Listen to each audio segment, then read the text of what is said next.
என்னாகமம் 23ஆம் அதிகாரம் 21வது வசனத்தையும் எரேமியா 23ஆம் அதிகாரம் 5-6 வசனங்களையும் எடுத்துள்ள வாசிக்கலாம். என்னாகமம் 23, 21.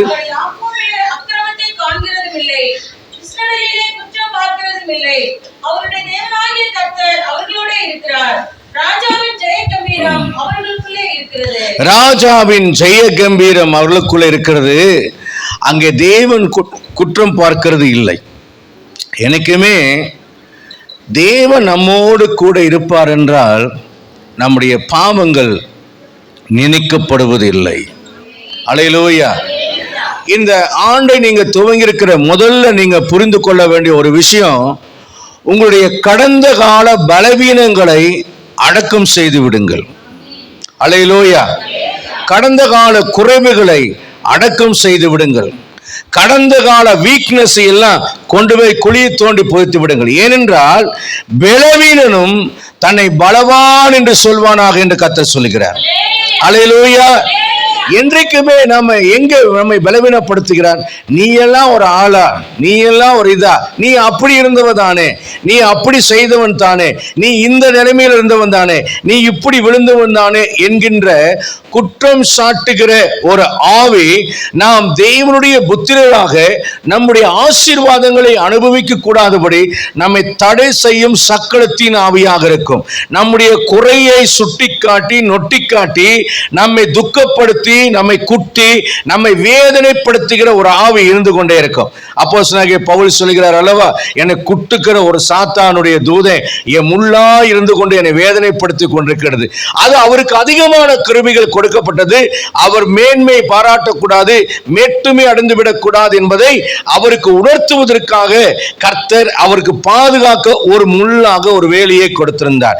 ஆனால் உங்களுக்கும் எனக்கும் சொல்லுகிறேன், நம்முடைய ஆசீர்வாதங்களை, நம்முடைய ரட்சணத்தின் சந்தோஷங்களை, தேவனருளும் கிருபைகளை அனுபவிப்பதற்கு கடந்த கால வாழ்க்கையை சுட்டிக்காட்டி, நம்முடைய பிறப்பை சுட்டிக்காட்டி, நம்முடைய வீழ்ச்சியை சுட்டிக்காட்டி, நம்முடைய இல்லாமையை சுட்டிக்காட்டி, நம்முடைய வறுமையை சுட்டிக்காட்டி, நம்முடைய பேதமையை சுட்டிக்காட்டுகிறவர்களுக்கு நீங்கள் தர வேண்டிய பதில் 1 கொரிந்தியர் 1ஆம் அதிகாரம். ஏனென்றால் ஞானியை வெட்கப்படுத்த பேதையையும் பைத்தியமாய் எண்ணப்பட்டவர்களை தெரிந்து கொண்டார்.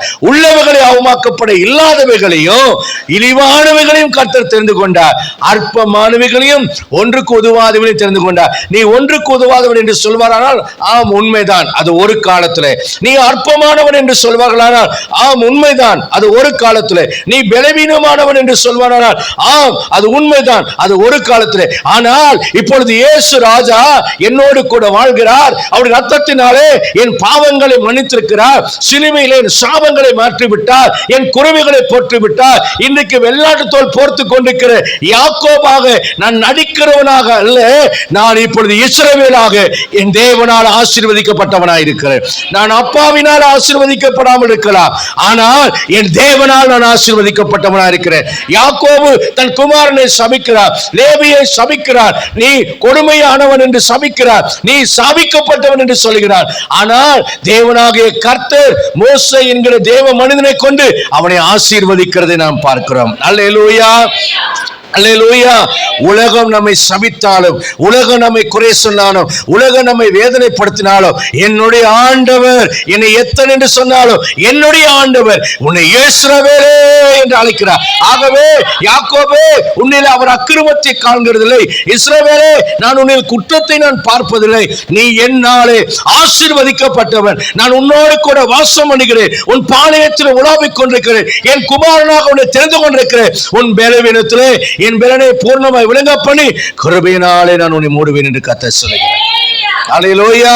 ஏனென்றால் 1 பேதுரு 2ஆம் அதிகாரம் 9ஆம் வசனத்தின் பிரகாரமாக நீ ராஜரீகமான ஆசாரிய கூட்டமாக இருக்கிறார். வெளிப்படுத்தல் 1:6 பிரகாரமாக நீ ராஜாக்களும் ஆசாரியர்களுமாக அவர் என்னை மாற்றி இருக்கிறார். அல்லேலூயா. சகரியா 9:9 பிரகாரம் என் ராஜா என்னிடத்துக்கு வந்து கொண்டிருக்கிறார் என்றல்ல, அவர் என்னிடத்திலே வாசம் பண்ணுகிறார். அல்லேலூயா. சகரியால சொல்லப்பட்டது தீர்க்கதரிசனமாக, கழுதியின் மேலும் கழுதி குட்டியாக மரியின் மேலும் உன் ராஜா உன்னிடத்துக்கு வருகிறார். ஆனால் இப்பொழுது மரியாளின் மூலியமாக என் தேவகுமாரனா இயேசு கிறிஸ்து எனக்காக பிறந்தார், எனக்காக அவர் மரித்தார், பாவத்தை கழுவும்படி ரத்தம் சிந்தினார், சிலுவையின் மூலியமாக எனக்கு ஜெயம் கொடுத்தார். இப்பொழுது நான் சுவிகார புத்திரனாக அப்படி ஆவியினால் நிரப்பப்பட்டு நான் வழி நடத்தப்பட்டிருக்கிறேன். இன்றைக்கு இல்லாதவன் என்று அழைக்கப்பட்ட என்னை எல்லாவற்றையும் எல்லாவற்றாலும் நிரப்புகிறவராக என்னை கர்த்தர் ஆசீர்வதித்திருக்கிறார். அல்லேலூயா. இப்ப நாம இன்னைக்கு பார்க்க போற ஒரு ஆசீர்வாதம் என்னவென்றால், எங்கே இந்த ராஜரீகம் ஆரம்பிக்கிறது என்றால், முதலாவது ஆபிரகாமின் இடத்திலிருந்து ஆரம்பிக்கிறது. அல்லேலூயா. நம்முடைய பிதாவாகிய ஆபிரகாமின் இடத்துல இன்றைக்கு நாம பார்க்க போற ஒரு காரியம் ஆபிரகாமும் ராஜரீகமும். அந்த ராஜரீக மேன்மையை கர்த்தர் நமக்கு எவ்வாறு தந்தார் என்பதை நம்முடைய தகப்பனாகிய ஆபிரகாமின் மூலியமாக நாம் பார்க்க போகிறோம். முதலாவதாக ஆண்டவர் ஆபிரகாமுக்காக ராஜாக்களோடு வழக்காடினார். அல்லேலூயா.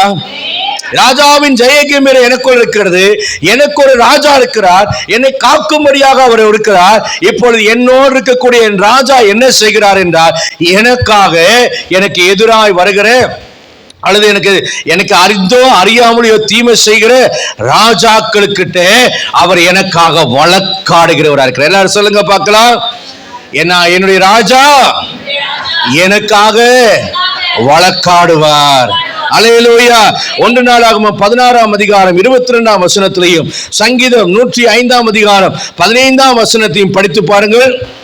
என்ன ஒரே அதிகாரம் தான், ஒரே காரியம் தான். ஏதாவது ஒன்றுல படிங்க பார்க்கலாம். 1 நாளாகமம் 16:22 இல்லைன்னா சங்கீதம் 105:15. நான் அபிஷேகம் பண்ணினவர்களை நீங்கள் தொடாமலும் என்னுடைய தீர்க்கதரிசிகளுக்கு தீங்கு செய்யாமலும் இருங்கள் என்றார். அல்லேலூயா. என்ன சொல்றாரு ஆண்டவர்? இவங்கெல்லாம் யாரப்பா? நம்மளாம் யாரா? தேவனால அபிஷேகம் பண்ணப்பட்டவர்கள். சொல்லுங்க, நான் கர்த்தராலே அபிஷேகம் பண்ணப்பட்டிருக்கிறேன். என் ஆண்டவருடைய அபிஷேகம் என் மேல் இருக்கிறது. நான் அபிஷேகம் பண்ணப்பட்டவன், எண்ணெயினால் அபிஷேகம் பண்ணப்பட்டவர். எப்போ எனக்கு அபிஷேகம் பண்ணினார்? சங்கீதம் 23:5 சொல்கிறது, என் சத்துருக்களுக்கு எதிரே எனக்கு ஒரு பந்தியை ஆயத்தப்படுத்தி என் தலையை பிசாசு காண பரிசுத்த ஆவியினாலே தேவன் என்னை அபிஷேகம் பண்ணினார். அல்லேலூயா. ஆவியினாலும் வல்லமையினாலும் தேவன் என்னை அபிஷேகம் பண்ணினார். அபிஷேகம் பண்ணப்பட்டவர்களை தொட வேண்டாம் என்று கர்த்தர் சொன்னார். ஆமென். இந்த காரியத்தை குறித்து நாம பார்க்கும்போது 1 நாளாகமம் 105:15 வாசிக்கும் போது, ஆபிரகாமுக்கு 1000 தலைமுறை வரைக்கும் கட்டளையிட்ட வாக்கு.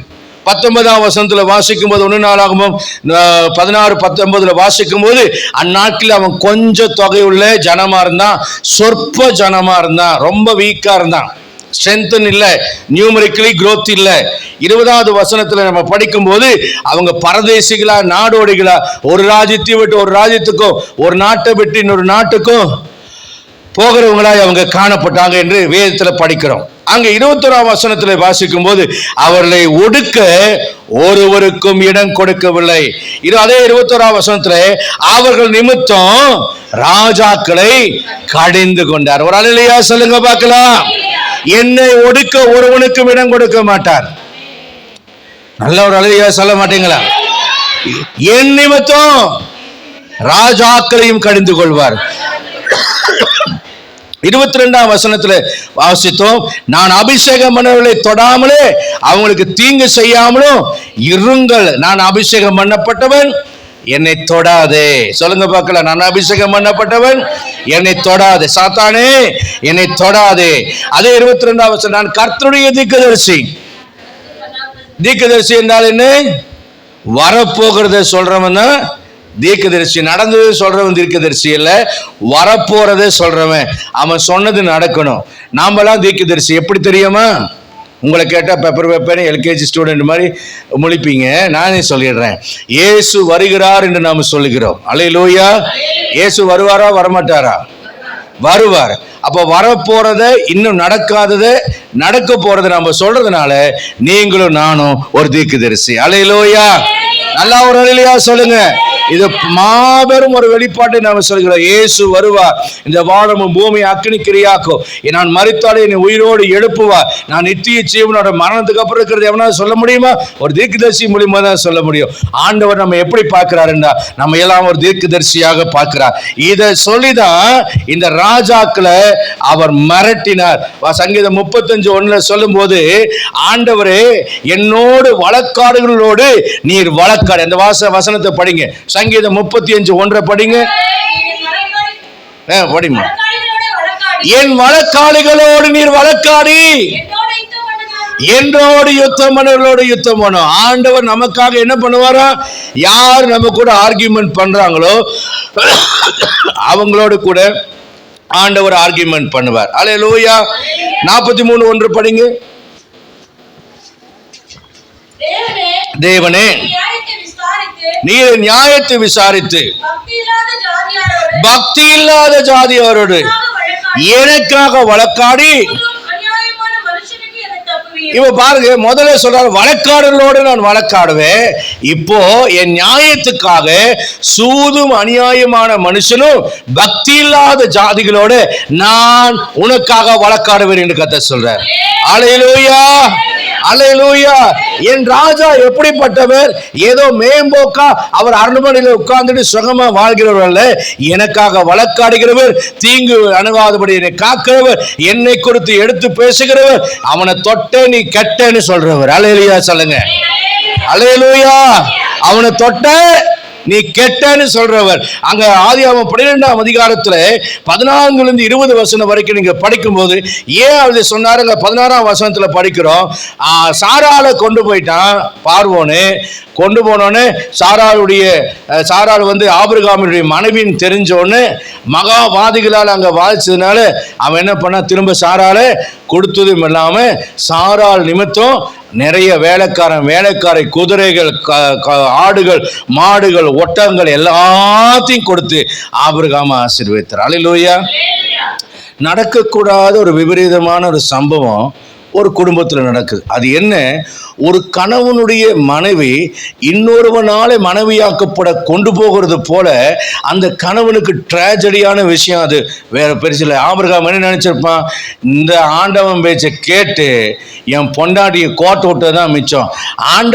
ஆண்டவரேன்னு நாடு விட்டு ஊரை விட்டு வந்து கடைசியில் நான் பொண்டாட்டியவே இழந்துட்டேனேன்னு அவன் யோசிக்கான். அப்படி யோசிச்சானா?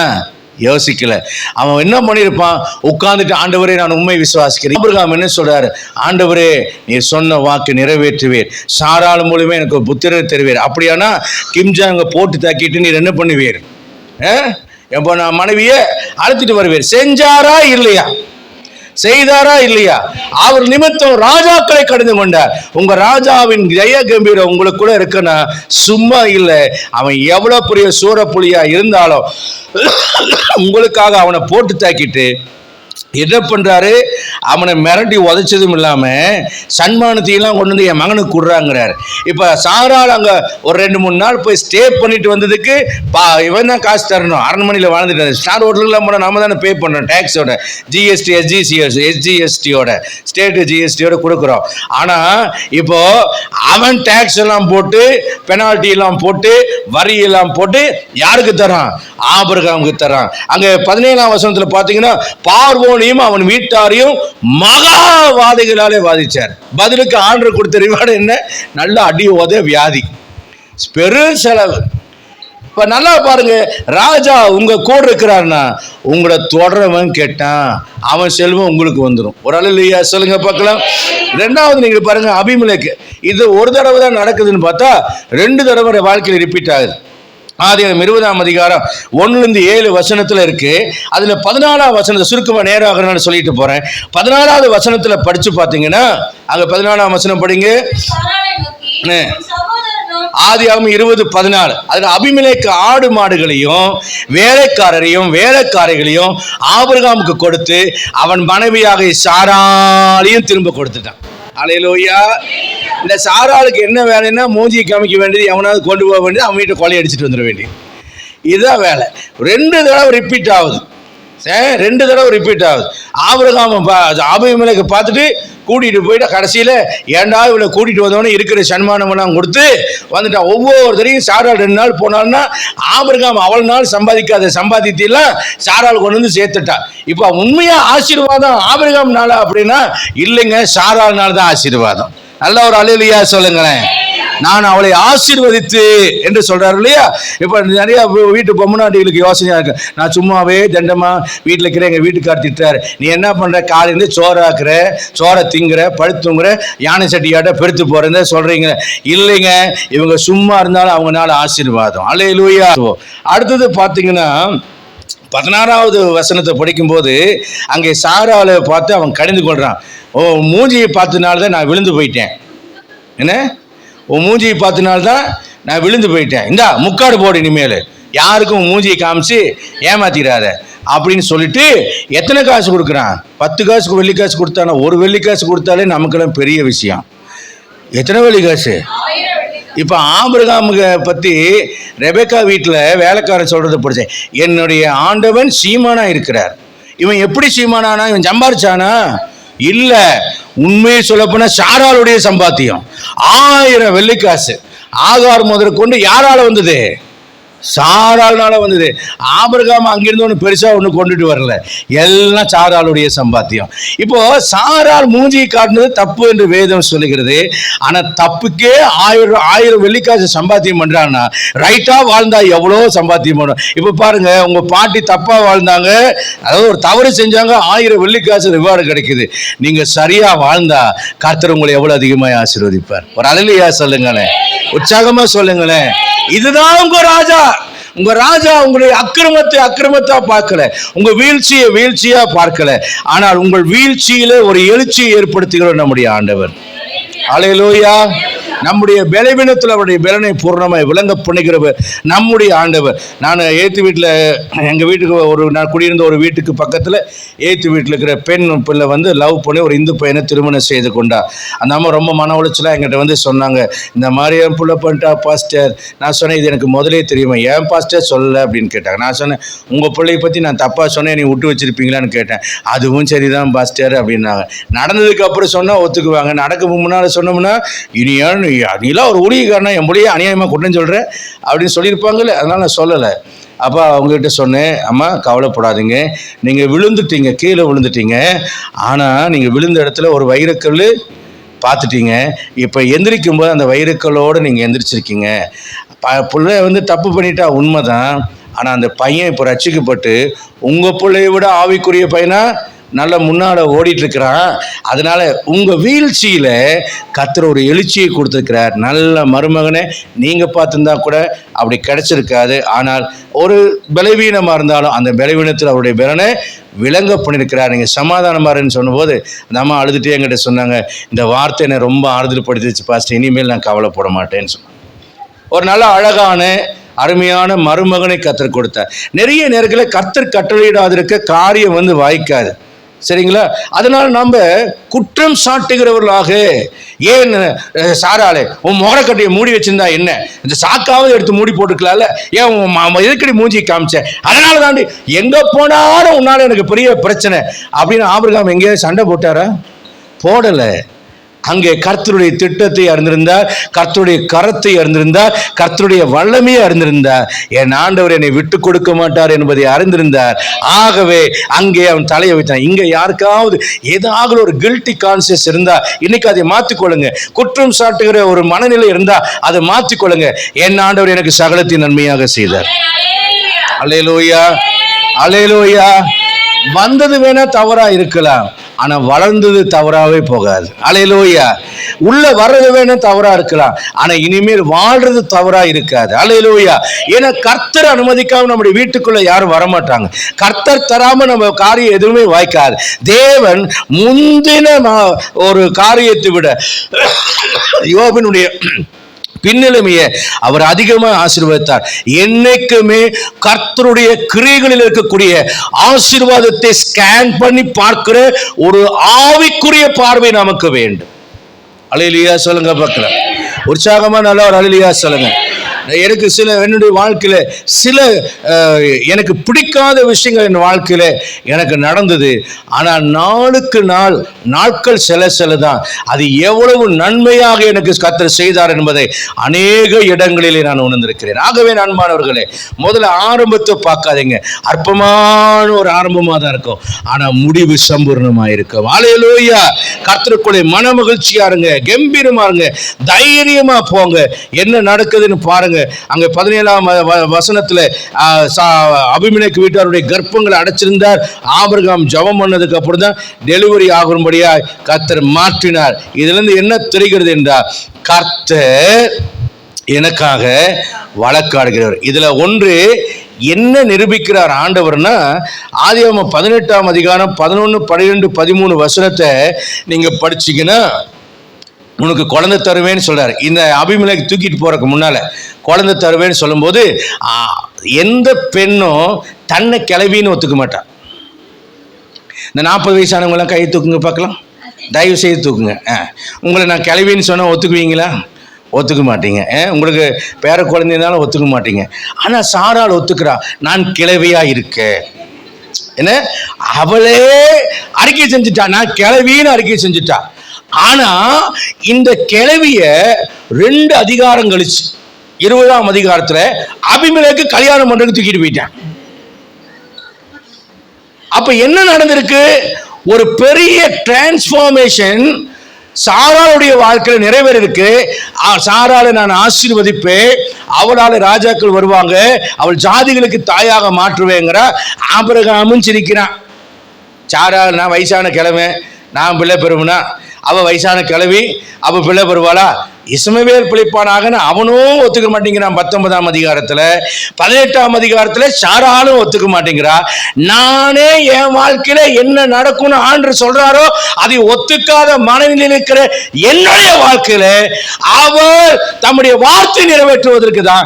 ஏன் இந்த அபிமெலேக்கு பார்வோன் மாதிரி 2வது ஒரு சம்பவம் நடக்குது அப்படின்னா, கர்த்தருடைய வார்த்தை உன்னை நிறைவேறிடுச்சு, அவருடைய வாக்கு நிறைவேறிடுச்சு, அவருடைய வல்லமை செத்த ஒரு சரீரத்தை உயிர்ப்பிச்சுங்கிறத தெரியப்படுத்துவதற்கு ஒருத்தனை சத்ருவா எழுப்பி அவனுக்கு ஆசை வர்ற மாதிரி இவருடைய அழகு தெரிகிற மாதிரி பண்ணி இவளை கூட்டிட்டு போனதுக்கு அப்புறம் தான் இப்ப ஆபிரகாமே ஒத்துக்கொள்றான், என் பொண்டாட்டி கிளவி இல்லை. என் வைஃப் கூட இன்னைக்கும் பார்த்தா 50 மாதிரியே தெரியல, எனக்கு 15 மாதிரி தான் தெரியும். ஏன்னா கர்த்தருடைய வார்த்தை அப்படி நிறைவேறுது. கண்ணு மங்கி போச்சுன்னு நினைக்காதீங்க, கண்ணெல்லாம் பவராக தான் இருக்கு. கண்ணாடி ஓட்டாமல் பார்த்துறாங்க. தேவன் அவ்வளமாய் தம்முடைய வார்த்தைகளை நம்முடைய வாழ்க்கையில நிறைவேற செய்கிறவராக இருக்கிறார். கர்த்தருடைய வசனம் ஒரு நாளும் ஃபெயிலியர் ஆகாது. வானமும் பூமியும் அழிந்து போகும், தேவனுடைய வார்த்தையும் அவருடைய வாக்குத்தத்தம் ஒன்றும் உருவழியாது. அவர் எதற்காக உங்களை நோக்கி வாக்குத்தத்தத்தை அனுப்பினாரோ அது நிறைவேறும். முழு கடனில் எல்லாவற்றையும் இழந்த எங்களுடைய வாழ்க்கையில கர்த்தர் திரும்பவும் நிறைய வாக்குத்தத்தங்களை, அநேகருக்கு கடன் கொடுப்பாயினார், இப்ப இருக்கிற கடனை கொடுக்கறக்கே எங்களுக்கு வழி இல்லை. ஆனா அந்த வசனத்தை, அந்த வார்த்தையை, தீர்க்க தரிசனத்தை குடும்பமா எங்களை தாழ்த்தி ஜெபித்துவது விசுவாசித்தோம். பல கோடிகளுக்கு கர்த்தரின் தகப்பனாரை சம்பாதிக்கும்படியாய் அதிபதியாய் மாற்றினார். என் சகோதரனை கர்த்தர் உயர்த்தினார், என்னுடைய வாழ்க்கையை கர்த்தர் உயர்த்தினார். இன்று நீங்கள் காண்கிறபடியான ஒரு மேன்மையான ஸ்தானத்தில், ஒரு ராஜரீகத்தில் கர்த்தர் எங்களை ஆசீர்வதித்தார். என்னை ஆசீர்வதித்தவர் என்னிடத்துல தன்னுடைய வார்த்தை நிறைவேற்றுவர், உங்களிடத்துல நிறைவேற வல்லவராக இருக்கிறார். அல்லேலூயா. அப்ப ராஜாவின் ஜெய கம்பீரம் இருந்ததுன்னா உங்களுக்காக அவர் ராஜாக்களோடைய வழக்காடுவார், ராஜாக்களோடு பேசுவார். அல்லேலூயா. 2வது நீங்க பாத்தீங்கன்னா ஆதியாகமம் 21ஆம் அதிகாரம் 22, 23 வசனத்துல பாத்தீங்கன்னா, ராஜாக்கள் ஆபிரகாமோடு கர்த்தர் இருக்கிறதை காணும்படி செய்தார். ஒரு சாதாரண மனுஷன் சொல்றது வேற, ஒரு ராஜா சொல்றது வேற. அபிமெலேக்கும் பிகலோத்தும் அவனுடைய தளபதியும் வந்து சொல்றாங்க, கர்த்தர் நிச்சயமாகவே உம்மோடு கூட இருக்கிறார் என்று கண்டோம். ஆதியாகமம் 21, 22ஆம் வசனம், 23ஆம் வசனம், 21ஆம் அதிகாரம் 22, 23 வசனத்துல 31, 32 வசனத்துல படிக்கும்போது, உம்மோடு சமாதான உடன்படிக்கை பண்ணிக்கொள்ள நாங்கள் வந்தோம், ஏனென்றால் நீ செய்கிற காரியங்கள் எல்லாவற்றிலும் தேவன் உன்னோடு இருக்கிறார். அப்ப ராஜா என்னோடு இருந்தா நான் செய்கிற காரியங்கள் எல்லாவற்றிலையும் நான் சொல்ல மாட்டேன், பார்க்கிறவங்க சொல்லுவாங்க, கர்த்தர் உன்னோடு இருக்கிறார். அல்லேலூயா, அல்லேலூயா. சங்கீதம் 1:3 படிங்க. சங்கீதம் 1:3. அவன் செய்வதெல்லாம் வாய்க்கும். மனப்பாட சங்கீதம். அவன் செய்வதெல்லாம் வாய்க்கும். 1 சாமுவேல் 18ஆம் அதிகாரம் 11-12 வசனத்தில் வாசிக்கும் போது, சவுல் ராஜா தாவீது ஒரு சாதாரண சுரமண்டலம் வாசிக்கிற ஒரு பிள்ளையாக இருக்கிறான். அவனை நோக்கி ஈட்டியை வீசுகிறான். வீசும்போது சவுல் ஒன்றை கண்டு கொண்டான். என்ன? கர்த்தர் தன்னை விட்டு விலகினார் என்றும், கர்த்தர் தாவீதோடு கூட இருக்கிறார் என்றும் யார் பார்த்தா? ஒரு ராஜா பார்த்தா. சவுல் சொல்லாத, ராஜா பார்த்தான். அங்கே ஆபிரகாமோடு கர்த்தர் இருக்கிறார் என்று யார் பார்த்தா? ஒரு ராஜா பார்த்தா. இன்னைக்கு உலகத்தில் ராஜாவாக, உயர்ந்தவர்களாக, மேன்மையான மக்களாக நீங்கள் பார்க்கிற மக்கள் உங்களிடத்தில் என்ன பார்ப்பார் என்றால், கர்த்தர் உங்களோடு கூட இருக்கிறார் என்பதை பார்ப்பார். அல்லேலூயா. விசுவாசியுங்கள் இந்த வார்த்தையை. மெய்யாகவே சொல்லுகிறேன், வேதம் மெய்யாகவே சொல்லுகிறது, கர்த்தர் நம்மோடு கூட இருக்கிறார். ஆதியாகமம் 30ஆம் அதிகாரம் 27ஆம் வசனம் சொல்லுகிறது. அங்கே இவன் சொல்றான், லாபான் சொல்லுகிறான் யாக்கோபை பார்த்து, கர்த்தர் உன் நிமித்தம் என்னை ஆசீர்வதித்தார் என்பதை நான் கண்டுகொண்டேன், நான் கண்டேன். அங்கே யோசேப்பை பார்த்து அங்கே போத்திபார் ஒன்றை காண்கிறான். ஆதியாகமம் 39ஆம் அதிகாரம் 3ஆம் வசனம், கர்த்தர் அவனோடு கூட இருக்கிறார் என்றும் அவன் செய்கிற யாவையும் கர்த்தர் வாய்க்க பண்ணுகிறார் என்று அவன் கண்டபோது. அப்படியானால் இனி வரும் நாட்களிலே இந்த பூமியிலே கர்த்தர் அவையின் ராஜாவின் ஜெய கம்பீரம் எப்படி வெளிப்படும் என்றால், கர்த்தர் உங்களோடு கூட இருக்கிறார் என்றும், நீங்க செய்கிற காரியங்களை எல்லாம் கர்த்தர் ஆசீர்வதிக்கிறார், வாய்க்க பண்ணுகிறார் என்பதை ராஜாக்கள் காண்பார்கள், உங்கள் எஜமான்கள் காண்பார்கள், உங்களோடு கூட வாழ்கிற மக்கள் காண்பார்கள். அல்லேலூயா, அல்லேலூயா. மத்திய 28:20 சொல்கிறார், உலகத்தின் முடிவு பரியந்தம் சகல நாட்களிலும் நான் உங்களோடு கூட இருக்கிறேன். இது ஓல்ட் டெஸ்டிமெண்ட் என்று நம்ம சொல்ல முடியாது. புதிய ஏற்பாட்டில் என் ஆண்டவராகிய ராஜாவாகிய இயேசு கிறிஸ்து சொல்கிறார், all days I am with you. அல்லேலூயா, அல்லேலூயா. உலகத்தின் முடிவு மட்டும், till the end of the world, உலகத்தின் முடிவு மட்டும் நான் எல்லாம். ஆனா பிராக்டிஸ் பண்ணுங்க. ஏன்னா கர்த்தர் நம்மோடு கூட இருக்கிறார் என்றும், அவர் நம்மை கையின் கிரிகளை ஆசீர்வதிக்கிறார் என்றும் இந்த உலகத்தின் ராஜாக்கள் காணணும். சாதாரண மனுஷனும் காணணும், உயரத்துல வந்தவனும் காண வேண்டும். ஒரு அல்லேலூயா சொல்லலாமா? கர்த்தருடைய பரிசுத்த நாமத்துக்கு முன்னாடி எபிரேயர் 13:5 சொல்றாரு, நீங்க பண ஆசை இல்லாத இருந்து உங்களுக்கு உள்ளவைகள் போதும் என்று எண்ணுங்கள், ஏனென்றால் நான் உங்களை கொண்டாடும். 3வது காரியமாக ராஜாவின் கம்பீரம் இருந்தால் என்ன நடக்கும்? ஆதியாகமம் 14ஆம் அதிகாரம் 14ஆம் வசனத்திலிருந்து 16ஆம் வசனம் வரைக்கும் வாசிங்க. ஆதியாகமம் 14ஆம் அதிகாரம் 14ஆம் வசனத்திலிருந்து 16ஆம் வசனம். திருப்பி கொண்டு வந்தான். என்ன செய்தான்னா, ராஜாவின் ஜெய கம்பீரம் ஆபிரகாமோடு இருந்த பொழுது அவன் ராஜாக்களோடு யுத்தம் பண்ணி ராஜாக்களை ஜெயித்தான். 5 ராஜாவும் 4 ராஜாவும் மோதுறாங்க. அதுல இந்த ஒரு குரூப் ராஜா தோத்து போயிடான், ஒரு குரூப் ராஜா ஜெயிச்சிடான். ராஜாக்களோடு ராஜாக்கள் மோதியே தோத்து போயிட்டாங்க. ஆனா ஒரு சிங்கிள் மேனா 300 பேரை மட்டும் கூட்டிட்டு போய் ஜெயிச்ச ராஜாக்களுக்கு பின்னால போய் அந்த 5 ராஜாக்களையும் முறியடித்ததும் இல்லாம சிறிதும் பெரிதுமான பொருட்களையும் வேலைக்காரர்களையும் மனுஷர்களையும் மிருக ஜீவன்களையும் மீட்டு கொண்டு ஆபிரகாம் திரும்ப வந்தார். தேவன் என்னோடு இருப்பாரானால், ராஜா என்னுடைய ராஜா என்னோடு இருப்பாரானால், எங்கிட்ட என் வீட்டுல பிறந்த பிள்ளை அப்படின்னா என்ன அர்த்தம்னா, வசனத்தின்படி வாழ்கிற ஒரு 300 பேர், சபைக்குள் இருக்கக்கூடிய ஒரு 300 பேர், என்னுடைய குடும்பத்தில் இருக்கக்கூடிய பிள்ளைகளை கொண்டு ராஜாக்களை ஜெயிக்கும் வல்லமையை கர்த்தர் எனக்கு தருவார். அல்லேலூயா. ராஜா எவ்வளோ பெரிய வல்லமையுள்ளவனாய் இருப்பான், ராஜா எவ்வளோ ஆயுதங்களே உடையவனாய் இருப்பான். ஒரு ராஜாவை ஜெயிக்கிறதே கடினம், பல ராஜாக்கள் பல யுத்த வீரர்கள், பல யுத்த ஆயுதங்கள், ஏற்கனவே ஜெயிச்சுட்டு போயிருக்கான், நல்ல வெற்றி கொண்டாட்டத்தில் இருப்பான். ஜெயிச்சவனுக்குள்ள ஒரு தைரியம் உற்சாகம் இருக்கும்.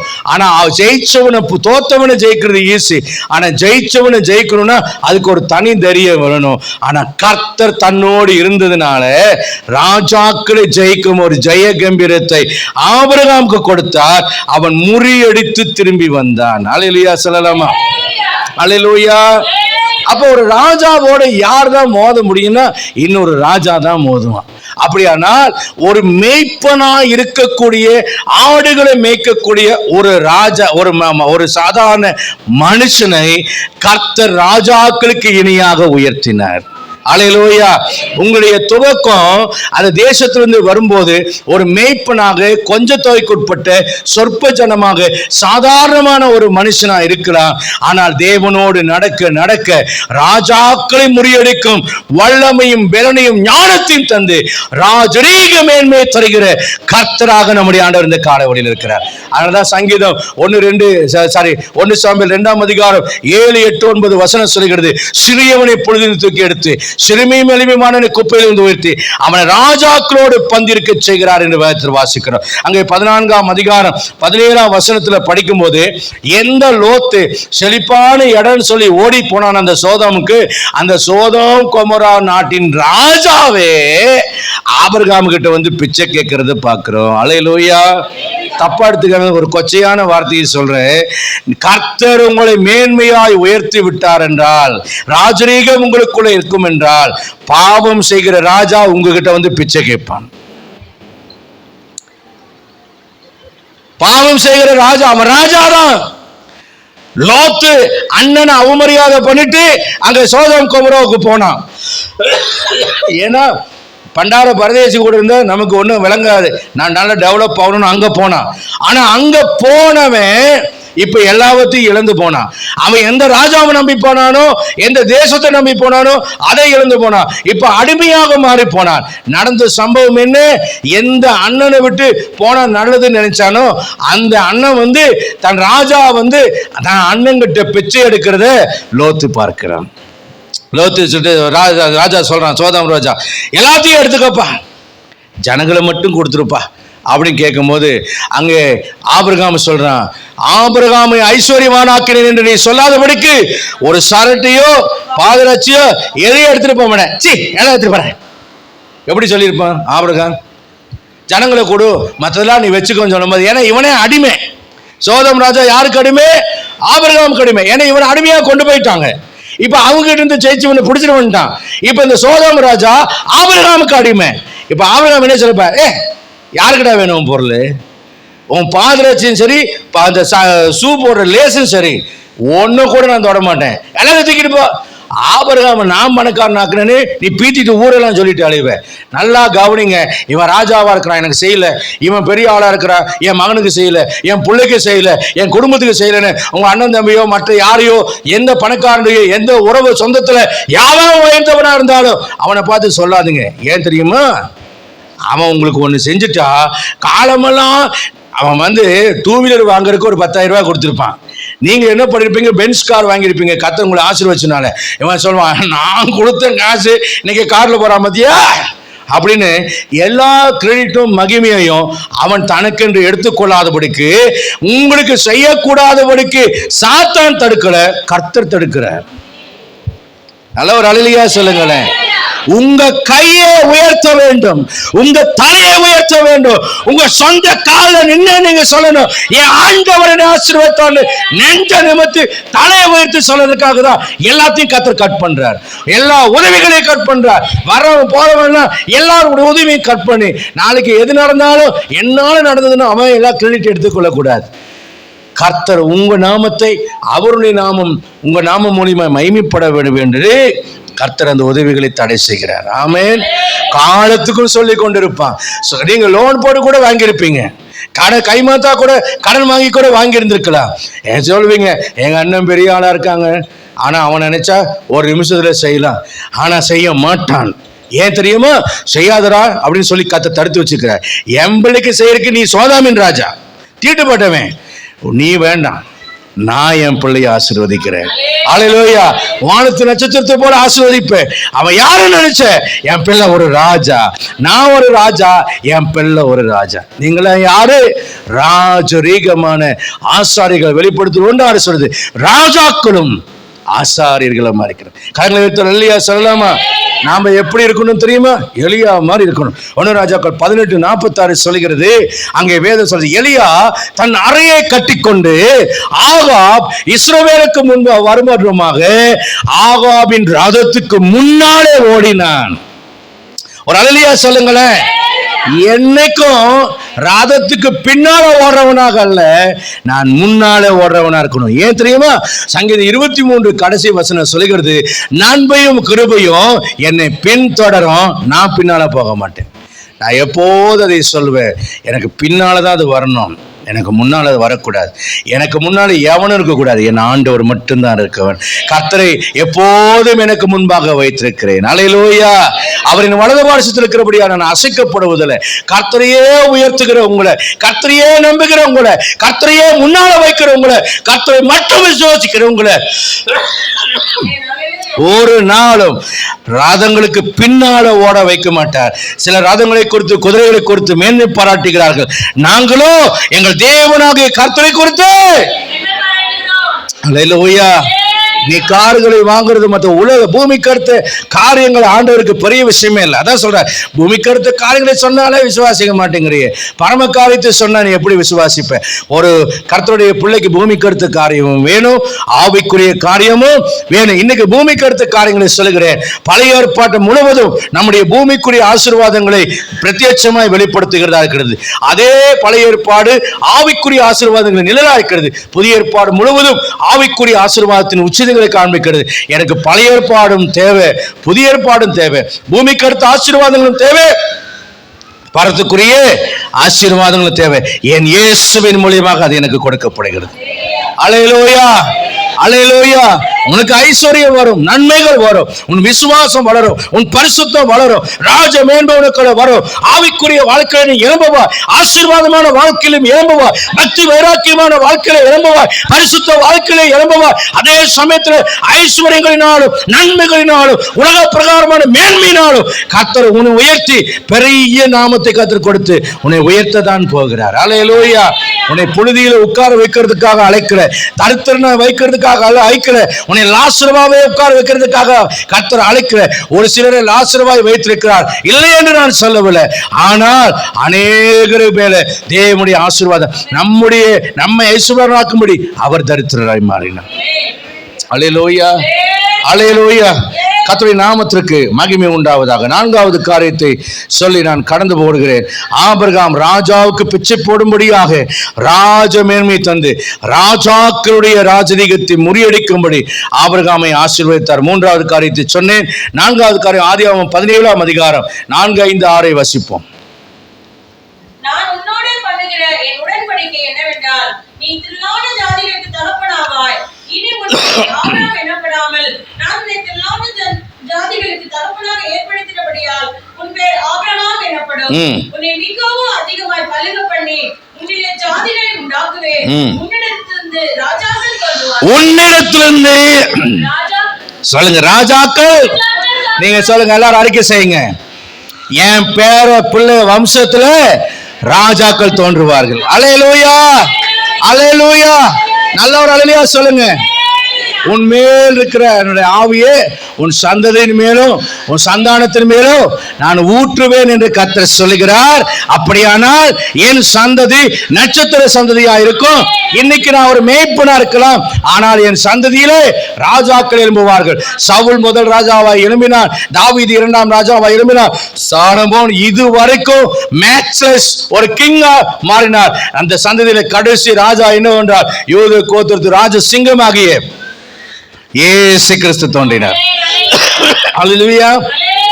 உங்களுடைய பேரனோ கொள்ளு பேரனோ ஏன் இந்திய நாட்டினுடைய பிரதம மந்திரியா வரக்கூடாது? ஏன் ஜனாதிபதியா வரக்கூடாது? அமெரிக்கா செனட்ல ஆளுகிற ஒரு செனட் உறுப்பினரா ஏன் மாறக்கூடாது? ஒரு காலத்துல உங்க கொள்ளு பேரனுக்கு பேரன் கூட கர்த்தருடைய வருகை தாமதித்தால் அமெரிக்காவிலேயோ கனடாவிலேயோ ஏன் ஆண்டவரே ஆண்டவரே இரவும் பகலும் கூப்பிடுகிற நம்முடைய சந்ததியை என் ஆண்டவரை என்னை ஆசீர்வதிக்க மாட்டார். அல்லேலூயா, அல்லேலூயா. பட் ஒரே ஒரு நிபந்தனை இருக்கு. என்ன நிபந்தனை அப்படின்னா, ராஜாக்கள் என்னைக்கும் என்ன செய்ய மாட்டாங்கன்னா, சீப்பான காரியத்தை செய்ய மாட்டாங்க. அதை ஏற்கனவே நான் சொல்லிக்கிறேன். Kings cannot be like an ordinary person, must not behave or have feelings like an ordinary man. அப்படின்னா ஒரு சாதாரண மனிதனை போல ராஜாக்கள் இருக்க மாட்டார்கள், அல்லது அவங்க கேரக்டரோ அவங்களுடைய உணர்வுகளோ சாதாரண மனிதனை போல இருக்காது என்கிற ஒரு வார்த்தை நான் படித்தேன். பஜக்குன்னு அப்படியே மனசுக்குள்ள ஒட்டி கொண்டது. அல்லேலூயா. சுத்தம் பார்த்து டம்ளர் அசுத்தமாக இருந்தால் டீ குடிக்கலன்னா இவர் ஜாதி வித்தியாசம் பார்ப்பாரு, பணக்கார வீட்டுக்கு தான் போவார்னு என்ன குறித்து சொல்கிறாங்க. வசனம் என்ன தெரியுமா சொல்லுது? சுத்தம் உள்ளவனுக்கு முதல்ல கடவுள் உங்க கூட இருக்கிறாங்கிறதுக்கு அர்த்தம் என்ன தெரியுமா? சுத்தம் வேணும். கடவுள் உங்க கூட இருக்கிறாங்கிறதுக்கு அர்த்தம் என்ன தெரியுமா? ஒழுக்கம் வேணும். கடவுள் உங்க கூட இருக்கிறாங்கிறதுக்கு அர்த்தம் தெரியுமா? உங்க பேசுற வார்த்தையில தெரியும். செல்ஃப் டிசிப்ளின் அவசியம், ஒரு ஒழுக்கம் அவசியம், ஒரு கண்ணியம் அவசியம். ஜோசியாவை கொடுத்து அவங்க அப்பா சொல்லுவாரு, சின்ன பையனா இருக்கும்போது அவன் ஒழுங்கா சாப்பிட மாட்டேங்கிறான் பாஸ்டர். ஏன் பிரதர்ன? வயிறு போட்டுருங்கிறான் பாஸ்டர். நான் அப்பவே நினைச்சேன், இந்த பையன் கண்டிப்பா பெரிய அளவு வரும். கிடைக்கிறதுலாம் சிலது திங்கும் பாருங்க. எதை பார்த்தாலும் கையை காட்டுக்கும், எதை பார்த்தாலும் கையை காட்டு. இது வாழ்க்கையில் விளங்க. வாங்கி கொடுத்தா கூட வேண்டான்னு சொல்லணும். சிலதெல்லாம் ஏமாய் அடைக்கி பேசுது. என்ன, சின்ன பிள்ளையா இருக்கும்போது அப்படித்தான் இருக்கும். இயேசு சின்ன பிள்ளையா இருக்கும்போது அப்படி இருந்தாரான்னு யோசிக்கணும். ஒவ்வொரு அப்பா அம்மாவும் யோசிக்கணும். சின்ன பிள்ளையா இருந்தபோது இயேசு அப்படிதான் இருந்தாரா? யோவான் ஸ்நானகன் எப்படி வளர்ந்தான்? அவன் ஆவியில் பலப்பட்டு வனாந்திரத்தை தங்கியிருந்தான். அப்படின்னா செல்ஃப் டிசிப்ளின். அங்கே நோ ஃபெசிலிட்டிஸ் இருக்காது. அடுத்த வேளை சாப்பாடு எங்கே இருக்குன்னு தெரியாது, வெட்டுக்கிளி எங்கே கிடைக்கும், காட்டுத்தேன் எங்கே கிடைக்கும்னு தெரியாது. தேடி கண்டுபிடிக்கணும், அதுக்கெல்லாம் உழைக்கணும், முயற்சி செய்யணும். நான் ஒரு யூடியூப்பில் ஒரு சின்ன கிளிப்பிங் நேற்றுக்கு பார்த்தேன். 8வது படிக்கிற ஒரு பையன் பானிபூரி கடையில் அவங்க அம்மாவுக்கு ஹெல்ப் பண்ணிவிட்டு அப்பா இறந்துட்டாரு. அவன் வேலம்மாள் ஸ்கூலில் படிக்கிறான். அவன் சொல்கிறான், நான் ஒரு நாளைக்கு நான் 2500 3000 ரூபாய் சம்பாதிப்பேன். அவன் சொல்கிறான். நல்லா அழகான பையன், க்யூட்டாக இருக்கான். நைட்டு 9 மணிக்கு மேலே போய் ஹோம்ஒர்க்கு வீட்டு பாடமெல்லாம் படிச்சுட்டு எழுதிட்டு அதுக்கப்புறம் நான் தூங்குவேன் அப்படிங்கிறான். அப்போ பிள்ளைங்க எப்படி இருக்கணும்? பெற்றோருக்கு செலவு வச்சு தத்தி புள்ளியாக இருக்கக்கூடாது. நல்லா கவனிங்க. சின்ன குழந்தையிலேருந்து எல்லாத்தையும் கை நீட்டுற பிள்ளையாக இருக்கக்கூடாது. செல்ஃப் கண்ட்ரோலை பிள்ளைக்கு சொல்லிக் கொடுங்க. வருத்தப்படாதீங்க, நான் சொன்ன காரியத்திற்காக. செல்ஃப் டிசிப்ளின், செல்ஃப் கண்ட்ரோல் வேணும். ஏன்னா நான் சாதாரணமான ஆள் அல்ல என்கிற எண்ணம் எனக்கு உண்டு. நான் ஆண்டவருடைய பிள்ளை, ஒரு மகாராஜாவின் பிள்ளை, நான் ஒரு பெரிய ஆள் என்கிற எண்ணம் உண்டு. என்றைக்கு தன்னை உயர்ந்தவனாய் ஒருவன் நினைக்கிறானோ அவன் கீழ்த்தரமான காரியங்களில் தன்னை ஈடுபடுத்த மாட்டான், கீழ்த்தரமான வார்த்தைகளை பேச மாட்டான், கீழ்த்தரமான செயல்களை செய்ய மாட்டான். ஏனென்றால் மகிமையுள்ள தேவாவின் எனக்குள்ள தங்கியிருக்கிறார். இந்த சரீரம் தேவனுடைய ஆலயமா இருக்கிறது. நான் தேவனுக்கு வெளியேற பெற்ற ஒரு மனிதனாக இருக்கிறேன். இந்த எண்ணம் ஒவ்வொரு வாலிபனுக்கும், வாலிப தங்கச்சிங்க தெரியணும். உன் புருஷனை தவிர வேற யாரும் உன்னை பஸ்ஸில் தொட்டா கூட டே அப்படின்னு சொல்லணும். இப்பதான் அவர் நல்ல சட்டம் போட்டார். பின்னால 5 வருஷம் ஜெயிலு, முறைச்சு உத்து பார்த்தா உடனே ஜெயிலு. அதனால எவன் ஃபோன் அடிச்சாலும் சட்டம் தெரியுமான்னு கேட்கணும். அடுத்த தடவை சத்தம் இல்லாமல் அடங்கிடுவான். அவன் பார்க்கறான்னு கொஞ்சம் தூரம் போயிட்டு நீ இப்படின்னு பார்த்த செத்த,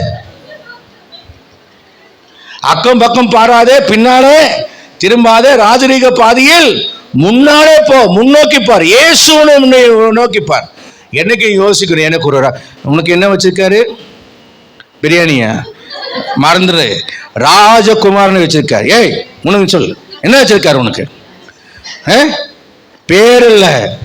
ஆமா, ஆண்டவர் அப்படி ஒரு நல்ல வாழ்க்கை வச்சுக்க. நான் என்ன செய்ய மாட்டேன், கீழ்த்தரமான காரியங்களுக்கு என்ன ஒப்பு கொடுக்க மாட்டேன். நான் யாரு? வெளியேறப்பட்டவன். இவங்க மாமங்காரன் கல்யாணம் பண்ணணும்னு ரொம்ப ஆசைப்பட்டு பின்னாலேயே 2 பேரும் பஸ்ஸுக்கு டிக்கெட் போட்டு போய் மிரட்டிட்டு வந்துட்டாங்க. இந்த வேலை வச்சுக்காத, நாங்களாம் எங்கள் பாஸ்டர் யாரை பார்ப்பாங்களோ அவங்களுக்கு தான் கல்யாணம் பண்ணுவோம். இந்த பிள்ளைகளுக்காக கரங்களை தட்டி ஒரு அலையிலையா சொல்லுங்க. அல்லேலூயா. என்றைக்கு நம்மளை ஏசா மாதிரி விற்று போடக்கூடாதுங்க. நம்ம சேஷ்ட புத்திர சுதந்திரத்தை நம்ம தக்க வச்சு கொண்டு மேன்மையா வாழ்கிறவளாய் நாம் மாறணும். அல்லேலூயா. நல்ல ஒரு அல்லேலூயா சொல்லுங்க பார்க்கலாம். சாராளை பார்த்து சொல்றார், ஜாதிகள் அவளாலே தோண்டும், ஜாதிகளின் ராஜாக்கள் அவளாலே உண்டாகப்படுவேன். 16ஆம் வசனம் சொல்றார். லூக்கா 1:34. இப்போ நமக்கு ஒரு கேள்வி, எல்லாம் சரி பாஸ்டர் உங்க பிரசங்கத்தை கேட்கும்போது நல்லா தான் இருக்கு, ஆனா வீட்டுக்கு போனோன்னே எங்க வீட்டுக்காரர் ஒரு திட்டோன்னே எல்லாமே டொயன்னு போயிடுது. இந்த மாசம் கட்ட வேண்டிய லோன் டியூ வந்தோடனே அப்படியே புஷ்ஷுன்னு போயிடுது, ராஜானே இங்க வந்து கூஜாவா மாறிடுனேன் அப்படின்னு தோணுது பாஸ்டர் அப்படின்னு சொன்னீங்கன்னா, மரியாதை அப்படிதான் சொன்னான். இது எப்படி ஆகும்? அவ சொன்னது புருஷனே அறியானே. ஒரு ஒரு ஒரு நடக்காத ஒரு விஷயத்தை சொல்றாரு, நடக்க முடியாத ஒரு விஷயத்தை சொல்றாரு, இது வரைக்கும் நடக்காத விஷயத்தை சொல்றாரு, எப்படி ஆகும்னு கேட்கிறான். தேவதூதன் சொல்றான், பரிசுத்த ஆவி உன்மேல் வரும், பரிசுத்தமான உண்மையில் நிழலிடம், உன்னிடத்தில் பிறக்குவது பரிசுத்தம். அப்போ நல்லா கவனிங்க, கர்த்தருடைய வார்த்தை நிறைவேறுமா? பரிசுத்தம் உங்கள்கிட்ட பிறக்கணும். என்ன வரணும்? என்ன வரணும்? பரிசுத்தத்தை பெற்றெடுக்க ஒரு சென்ஸா இருங்க, டிசிப்ளினா இருங்க, கிளீனா இருங்க. உங்க பார்த்தேன், எனக்கு ரொம்ப நாள் ஆசை. அந்த ஒரு டேபிள் போட்டு தான் சமைப்பாங்க, அதில் இந்த தண்டிக்கு இருந்துச்சு, எல்லாம் அழுக்கும், எல்லாத்தையும் சுரண்டி டாய்லெட்டெல்லாம் க்ளீன் பண்ணி ஆசிட் போட்டு வாஷ் பண்ணி கிச்சனெல்லாம் க்ளீன் பண்ணி கச்சா முசான் இருக்கிற சாமானத்தையெல்லாம் அழகாக அடுக்கி நீட்டாக வச்சேன். எங்கள் பாஸ்டம்மா வந்து அப்ரிஷியேட் பண்ணுவாங்கன்னு நான் வெயிட் பண்ணுறேன். எங்கள் பாஸ்டம்மா அப்படியே கிச்சனுக்குள்ள வந்தாங்க, அப்படி நின்றுட்டாங்க. நின்றுட்டு ஹுசேன் இங்கே வா அப்படின்னாங்க. என்ன சொல்லுங்க அப்படின்னு. என்ன கிச்சனை இப்படி கெடுத்து வச்சிருக்கிறேன்னாங்க. ஐயோ அப்பாடா சாமி நீ யாருப்பா அப்படிங்கிற அளவுக்கு அப்படி ஒரு சந்தோஷம் வந்துச்சு பாருங்க எனக்கு. இப்படியும் இருக்கிறார்கள், ஏன்னா அதுலேயே பழகி போச்சு. அங்கே கிளீனுக்கு என்ன இல்லை, இடம் இல்லை. நான் விடுவேனா 5 வருஷம் இருந்தேன், 5 வருஷத்தில் அவங்க என்னை பார்த்து பயப்படுற அளவுக்கு மாற்றிட்டேன். அவங்க யோசிப்பாங்க, ஐயோ உனக்கு இப்படி செஞ்சால் பிடிக்காது, இப்படி தந்தால் பிடிக்காது. பாஸ்ட்டுக்கு பயப்படுறாங்களே, எனக்கு பயப்படுவாங்க. ஏன்னா சுத்தமாக ஒழுக்கமாக இருங்க, கிளீனாக இருங்க, எவனாக இருந்தாலும் உங்களுக்கு பயப்படுவான். பரிசுத்தத்துக்கு ஒரு தனி மரியாதை உண்டு, சுத்தத்துக்கு ஒரு தனி மரியாதை உண்டு. என்னைக்கும் பரிசுத்தையும் சுத்தத்தையும் நேசிங்க. உங்கள் வீடு சாணி வீடாக இருந்தாலும் அழகாக மொழிகை சுத்தமாக வச்சுருங்க. சார்லஸ் வீடு ரொம்ப நல்லா நீட்டாக வச்சுருப்பாங்க. அதே போல் ஜெசி சிஸ்டர் வீட்டுக்கு போனேன், சின்ன வீடு, குனிஞ்சு தான் போகணும். ஆனால் என் மனைவி நேற்றுக்கு வீட்டுக்கு வந்து சொன்னாங்க, சின்ன வீடாக இருந்தாலும் எவ்வளோ அழகாக வச்சுருக்குல்ல வீட்டை சொன்னாங்க. அப்படித்தான் இருக்கணும் ஒரு குடும்பம். ஒரு குடும்ப பெண் மருமகள்லாம் இன்னைக்கு படுத்து தூங்கிட்டு நார் அடிச்சுட்டு இருக்கக்கூடாது. நல்லா நீட்டாக கிச்சனை வந்து பார்த்தா அந்த வீட்டு மருமக எப்படின்னு தெரியும். ஒரு அழலியா சொல்லுங்க. இதெல்லாம் உங்கள் மாமியார் சொல்ல முடியாது. நானே மாமனாராக மாறிடுறேன், நானே மாமியாராக மாறிடுறேன், உங்களுக்கு சொல்லிடுறேன். என்ன வேலைன்னு கேட்குறேன். வேலை இருக்கும்போது படுத்து தூங்காத, வேலையை முடிச்சுட்டு தூங்கும். ஆமேன். கிளீனாக இருக்க கற்றுக்கொள்ளுங்க, அது என்றைக்குமே ஆசீர்வாதம். அந்த பரிசுத்தம் பிறந்தாதான் ராஜ மேன்மை நமக்கு வரும். அல்லேலூயா. பரிசுத்தம் பிறந்தது, அவர் ராஜா கழுதியின் மேலே வருகிறவராக இருந்தார். மேன்மை வந்தது, முழு உலகத்துக்கும் ரட்சிப்பு வந்துச்சு. நம்ம இடத்துல பரிசுத்தம் பிறக்கணும். ராஜாக்கள் நம்ம இடத்துல தோன்றணுமா? பரிசுத்தம் நம்மகிட்ட பிறக்கணும். பரிசுத்தம் இல்லாமல் ராஜாக்கள் என்னிடத்திலிருந்து வெளிப்பட மாட்டாங்க, என் சந்ததியில் ராஜாக்கள் வரமாட்டாங்க. பரிசுத்தம் இருந்தாதான் என் சந்ததி ராஜாவாய் மாறும். 5வது சொல்லி நான் முடிக்கிறேன். ஆதியாகமம் 14ஆம் அதிகாரம் 18-19 வசனங்களை படிப்போம்.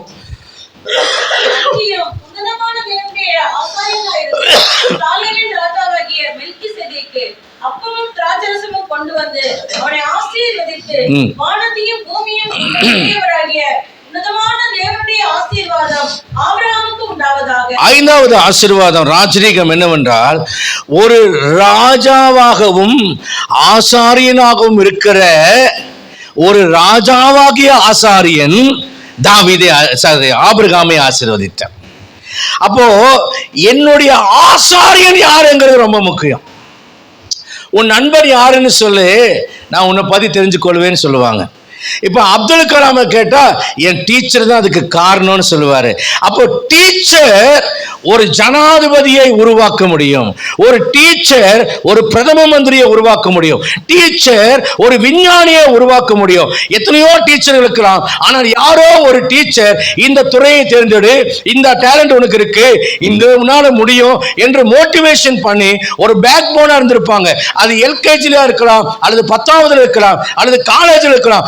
யாராவது ஒருத்தர் அவங்கள வழிகடத்துகிற ஒரு ஆசானாக எத்தனையோ பிறந்திருப்பாங்க. ஆனா இவங்கனால அவங்கள மட்டும் மறக்க முடியாது. அதே போல ஒரு விசுவாசி ராஜ மேன்மையை அடையணும்னா அந்த ஆசாரியன் முதலாவது ஒரு ராஜாவாக இருக்க வேண்டும். உங்க ஆசாரியன் எப்படி இருக்கானோ அதை பொறுத்துதான் உங்க மேல வர்ற ஆசீர்வாதம் இருக்கும். இந்த ஆபிரகாமுக்கு தேவன் கொடுத்த ராஜ மேன்மை ராஜரீகம் என்னன்னா, இவன் ஆபிரகாமுடைய ஊழியக்காரன் யார் என்று கேட்டா அவன் ஒரு ராஜா. ஆபிரகாமுக்கு ஊழியம் செய்யற, ஆபிரகாமே ஆசீர்வதிக்கிற, ஆபிரகாமுக்காக தேவ சமூகத்தில் நிற்கிற ஒரு தேவ மனுஷன் யாருன்னு கேட்டா அவன் ஒரு ராஜா. உங்களுக்காகவும் எனக்காகவும் ஒரு பிரதான ஆசாரியர், ராஜரீகமான ஆசாரியர் ஒருவர் இருக்கிறார், என் ஆண்டவராகிய இயேசு கிறிஸ்து. அல்லேலூயா. ரெண்டு விஷயத்தை சொல்றேன். உலக பிரகாரமாய் இங்க மேடையில நின்று பிரசங்கம் பண்றவன் எப்படி இருக்கிறானோ அப்படிதான் உங்க ஆசீர்வாதம் இருக்கும். அதனால உங்களை வழிநடத்துறவன், உங்களுக்கு போதிக்கிறவன், உங்களுக்கு ஆசீர்வாதம் போடுறவன், உங்களுக்கு அப்பராசம் கொடுக்கிறவன் சரியான பரிசுத்தவனா? தேவன் அவனோடு இருக்கிறாரா? இவன் தேவனாலே ராஜரீக மகத்துவத்தை பெற்ற ஒரு ஆசாரியனா? இந்த ஆசாரியன் ஒரு ராஜா.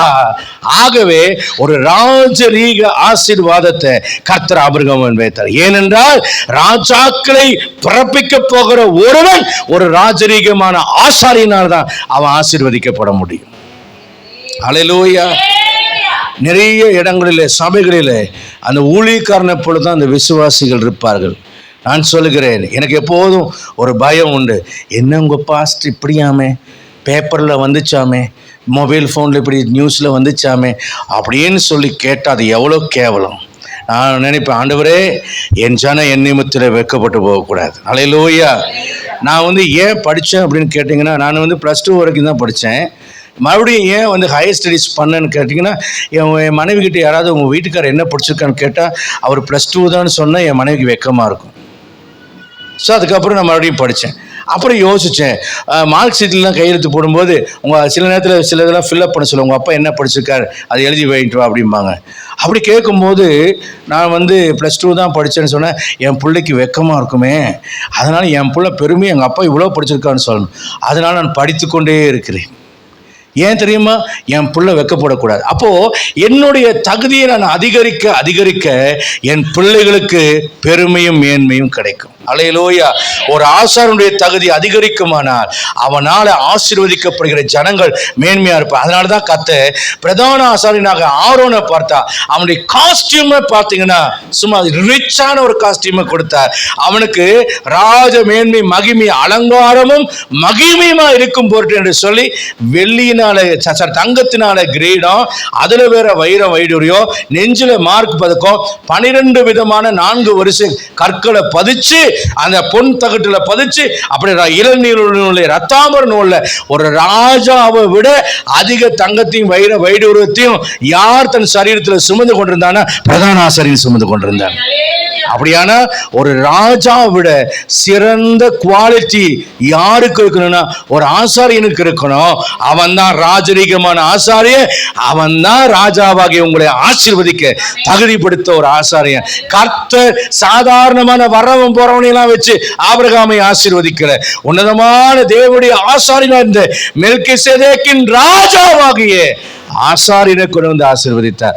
அப்போ உங்க மேல தலையில கை வைக்கிறது கூட யார் வைக்கணும்னா ஒரு ராஜாவாகிய ஆசாரியன் வைக்கணும். அந்த பக்தி வைராக்கி நமக்கு இருக்கணும். நம்முடைய சகோதரி சித்தாந்திரி சிஸ்டர் பார்த்து நியூ இயர் டைமில் ஒரு பாஸ்டர் கேட்டாராம், கார்லன்னா அவரே ஓடிட்டு வந்திருக்கார். அப்போது என்ன சிஸ்டர் இந்த சர்ச்சுக்கு எவ்வளோ நாள் நீங்கள் வர்றீங்க அப்படின்னு கேட்டபோது அவங்க 20 வருஷம் சொன்னாங்க. நான் எனக்கு ஆக்சுவலாக 25 வருஷம் ஆச்சு அவங்க சர்ச்சுக்கு வந்து. எப்படி போர் அடிக்காமல் 20 வருஷம் ஒரே சர்ச்சில் இருக்கிறீங்க, சர்ச்சு மாறாமல் அப்படின்னு கேட்டாங்க. அப்போ அவங்க சொன்னாங்க, எங்கள் பாஸ்டர் அப்படி, எங்கள் பாஸ்டருடைய உபதேசம் அப்படி, அந்த அளவுக்கு நாங்கள் சத்தியத்தை கேட்டு வளர்ந்துருக்கிறோம். அதனால எங்களுக்கு அது வேற எண்ணமே வராது. ஒரு அல்லேலூயா சொல்லுங்களேன், உற்சாகமாக சொல்லுங்களேன். இன்னும் கர்த்தர் என்னை காத்துக்கொள்ளணும், மரண புரிந்து உத்தமத்தில் நடத்தணும், நீங்கள் பெருமைப்படுற மாதிரி என் ஆண்டோடைய நாம மகிமைப்படுற மாதிரி அவருடைய சித்தத்தை மட்டும் நிறைவேற்றணும். கர்த்தர் எனக்கு அந்த கிருபையை தருவாராக. என் அன்புக்குரிய அருமையான கர்த்தருடைய பிள்ளைகளே, தேவன் உங்களை அவனமை ஆசீர்வதிக்கிறார். அல்லேலூயா.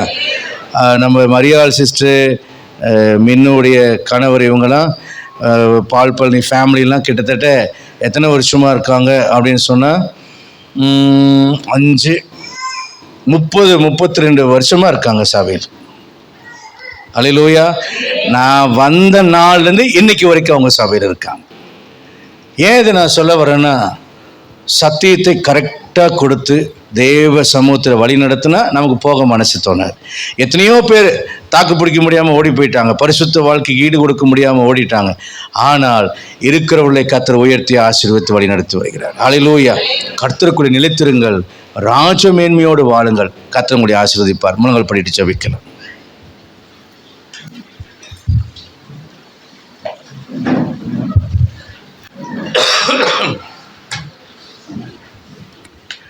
நான் ஜெபிக்கிறேன். தேவ சமூகத்தில் ஒப்பு கொடுங்க. ஆண்டவரே, ஆபிரகாமின் ராஜரீகம், ஆபிரகாமுக்கு தந்த இந்த ராஜரீகம் எங்கள் தகப்பனாகிய ஆபிரகாமின் மூலியமாய் எங்களுடைய வாழ்க்கையில, என்னுடைய வாழ்க்கையில நிறைவேறுவதாக அர்ப்பணிப்போம்.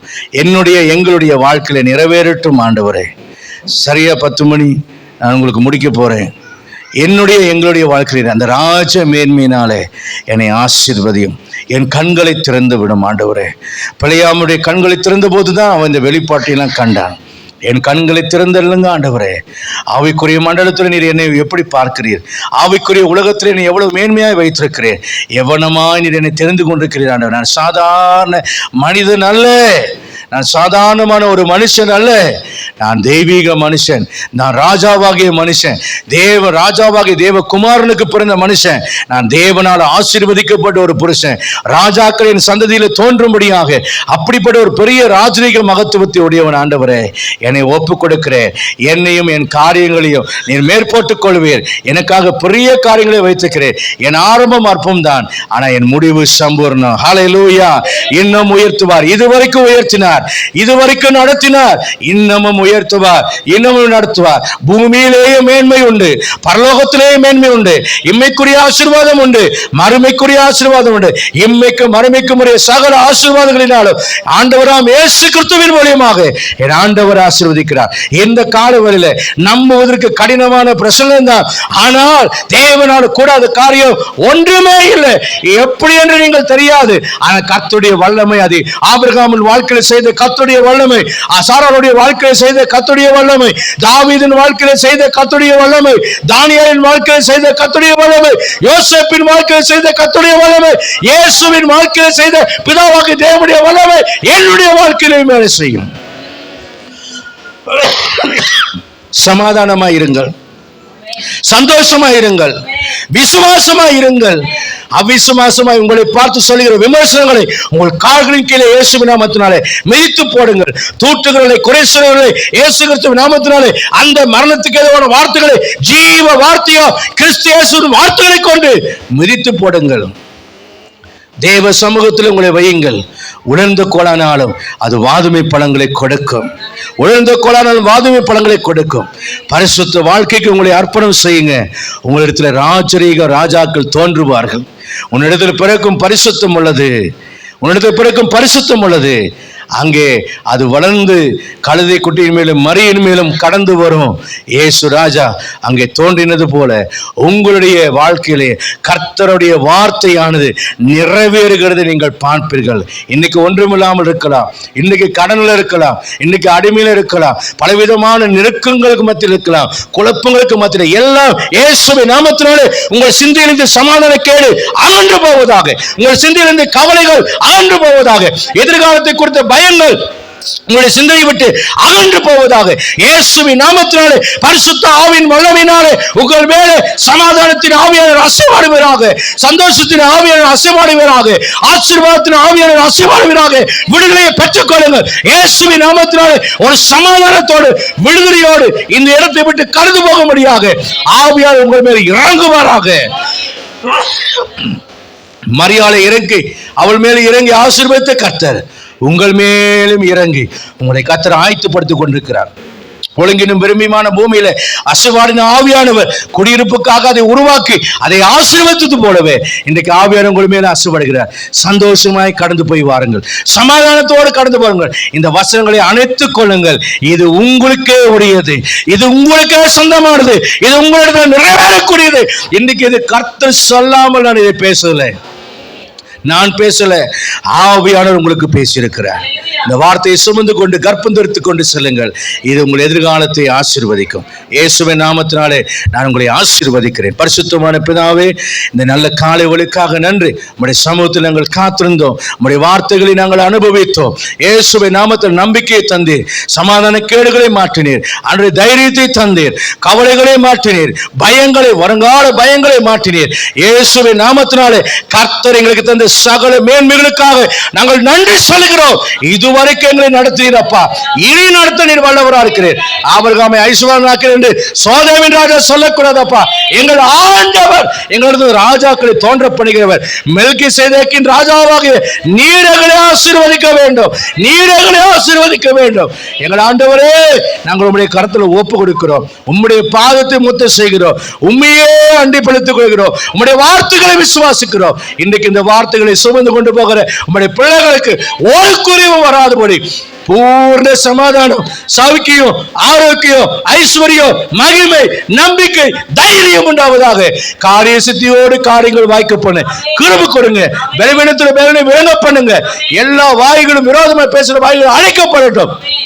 இயேசுவின் நாமத்தினாலே ஜெய கம்பீரத்தோடு என் பிள்ளைகள் ஆனந்த களிப்பாய் மகிழட்டும். தேவனை நகைக்க பண்ணினார் என்று சொல்ல அந்த வார்த்தையை போலவும் 124 நாங்கள் படிக்கிற வசனத்தின்படி சீயோனின் சிறப்பை திரும்பும்போது சொப்பன காண இப்பொழுது நம்முடைய வாய் நகைப்பினாலும் ஆனந்த களிப்பினால் இணைந்திருக்கிற என் ஜனம் ஆனந்த களிப்போடு சாராரோடு நகைக்க, அன்னாலை போல நகைக்க என் ஆண்டவர் ஆசீர்வதியும். என் பகைஞர் எல்லாரும் மேலும் என் வாய் திறந்திருக்கிறது, என் கொம்பு மகிமையா உயரம் என்று அன்னால் கம்பீரித்தது போல என் ஜனம் கம்பீரிக்கும்படியாக என் ஜனத்தை ஆசீர்வதிப்பீராக.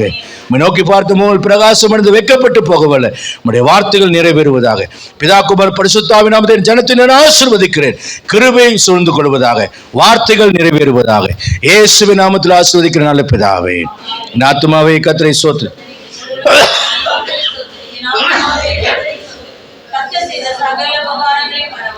ஆமென். நம்முடைய கர்த்தராகிய இயேசு கிறிஸ்துவின் கிருபையும் பிதாவாகிய தேவனுடைய அன்பும் பரிசுத்த ஆவியான அநியோன்யம் ஆசீர்வாதம் சந்தோஷமா நம்மோடும் உலக கிறிஸ்தவர்களை பரிசுத்தவான்களுடைய இன்றும் இன்னும் கர்த்தரின் ஒருவரும் இருப்பதாக. அல்லேலூயா. God bless you all. நல்ல தேவ பிரசன்னத்தை உணர்கிறேன். தேவன் உங்களை ஆசீர்வதிக்க போகிறார். கவலையை இங்க தூக்கி போட்டுட்டு போயிடுங்க, கவலையை எங்கேயே போட்டுட்டு போயிடுங்க. சந்தோஷத்தையும் சமாதானத்தையும் நம்பிக்கையும் சுமந்து கொண்டு போங்க. கர்த்தர் உங்களோடு இருக்கிறார். God bless you. God bless you.